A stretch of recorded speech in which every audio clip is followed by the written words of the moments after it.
Hello, friends, and welcome back to the new episode of r/IDontWorkHereLady. Today we have two new great stories waiting for us, and the first of them is about a helicopter and a crazy guy. But before we start, if you're new here, don't forget to subscribe to the channel and turn on notifications so you don't miss a new video every single day. I know she's fat, but give her a ride. Just a little backstory. So I work at a helicopter company, and one of the things we do is give aerial air tours around our city. While we wait for customers, we chill and wait in a little trailer, which is also where our POS system and tickets are located. On the side of the trailer, we have a sign that says max weight 300 pounds. This is because the helicopter we fly is a Robinson R-44, which is a mid-sized helicopter with a max useful load, max weight of passengers, cargo, etc. of 994 pounds. From now on, EH will be entitled husband and W will be wife. She was actually super respectful and didn't act entitled at all. Guy pulls up with an old minivan, leaning to one side. Me. Hi, welcome to blank helicopters. Y'all looking to fly today? Not me, just my wife. Okay, sir. Well, here's our prices and different packages. I just want the cheapest one. Nothing fancy. Don't try to sell me things I don't want. Okay, sir. Not a problem. I signal our pilot to hold off on starting the bird until we can make sure that she'll actually fit in the bird. EB finishes paying, hands me the tickets, we do our small pre-flight brief, and head over to the bird.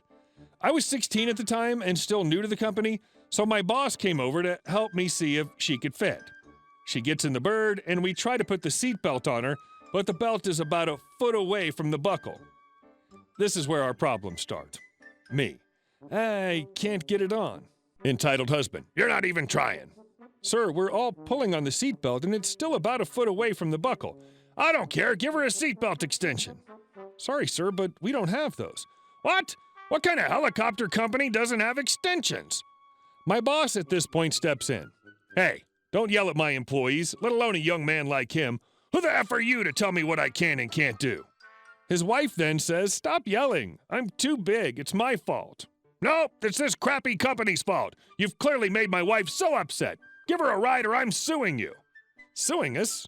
On what basis? Emotional damage. At this point, the wife is in tears over her husband's behavior, and our pilot's trying to calm her down. Meanwhile, once me and my boss hear emotional damage, we realize that this guy is crazy, and we need to get him away from our helicopter before he does something.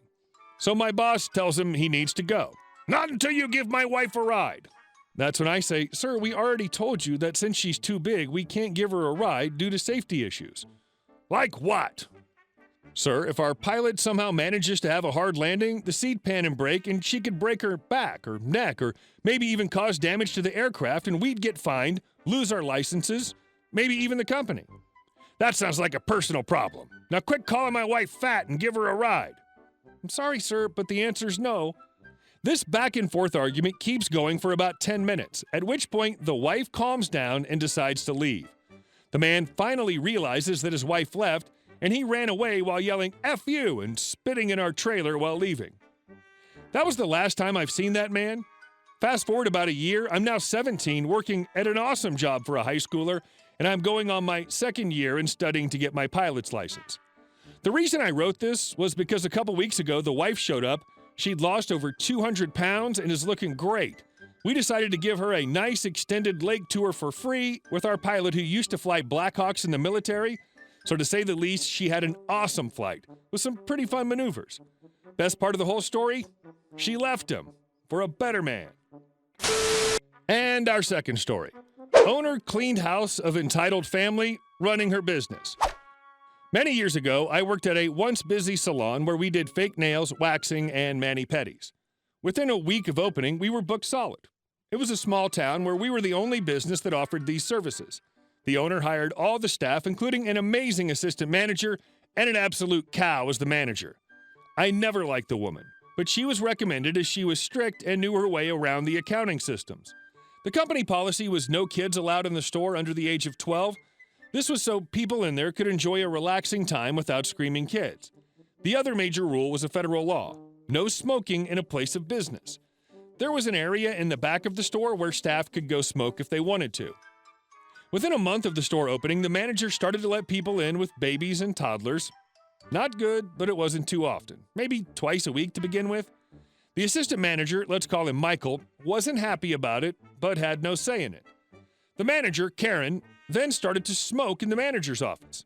Originally with the door shut, but as soon as she opened the door to the windowless room, the odor of cigarettes came out and stunk up the store.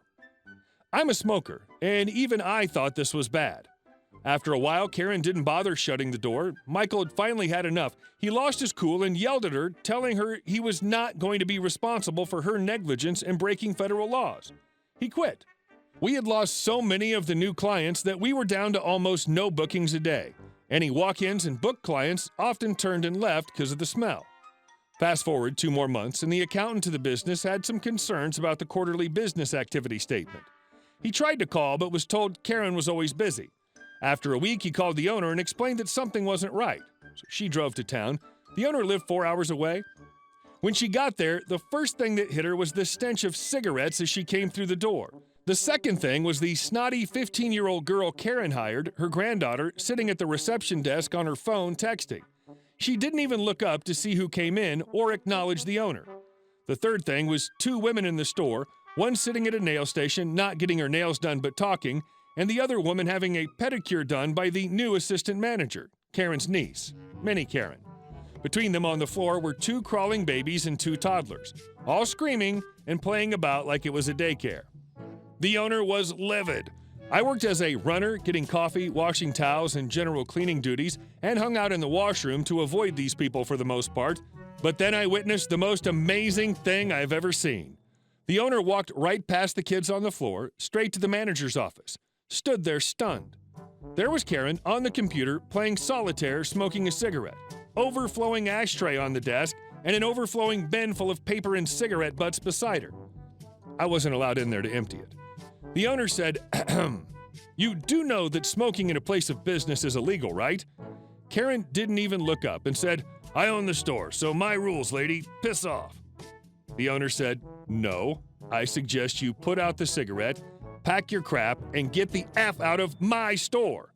With that, Karen finally looked up. Her face went pale. She quickly butted the smoke and started to apologize. Owner wasn't having any of it. "Out!" With that, Karen left quickly and quietly, did not pass go, did not collect $200. The owner then turned to the front of the store, looked over at me, and winked. At that moment, the waxing room door opened. Mary, the wax lady, stood there and grinned. She knew crap was going down. The client she had was standing next to her. Mary turned to her and said, "I'm sure the next time you come, there won't be any smell," with a huge grin on her face. The owner said to the client, "Ma'am, I'm very sorry for this, and please have today's session on the house." The lady thanked her and left, but not before a toddler body slammed into her legs, nearly knocking her over. The owner walked over, saw the pedicure was finished, and everyone was just sitting about talking. Obviously, because there were no more customers coming in, so why not? The owner stood there and said to the lady at the nail station, "I take it you're not a paying customer?" She got a nod in reply. "Okay then. May I suggest that if either of you ladies wish to enjoy our services in the future, that one of you stay at home with the kids?" With that, Minnie Karen stood and got in the owner's face. "Who the hell do you think you are?" "I am the owner, and this," pointing at the kids, "is a gross breach of company rules." MK scoffed, saying, "No, my aunt is the owner." The owner smiled and said, "What? The woman I just fired for breaking federal laws? She's gone. As you are her niece, I'm thinking that you have loyalty to her, so you're also fired. But unlike Karen, you will get your severance pay. Now get the hell out." Both the customers grabbed the kids and started to scurry for the door, stopping to pay. Owner called out, "No, this one's on the house." With that, they left. MK was not moving. The owner turned back to her and said, "Problem? Do I need to call the police?" MK admitted defeat and turned, got her things from the washroom lockers, and left. It was at that moment the snotty girl at the front counter, who seemed completely oblivious to what was happening, lit a cigarette. Nope.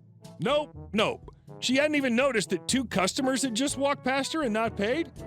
The owner marched over to her and said, "That's a breach of federal laws, and by the looks of you, you're probably not allowed to smoke by law."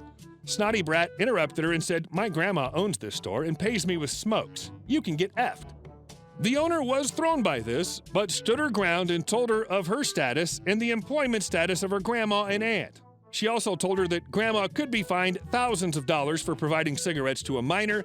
She then told her the laws of smoking in a business and fired her. The SB completely ignored her right up until that last part.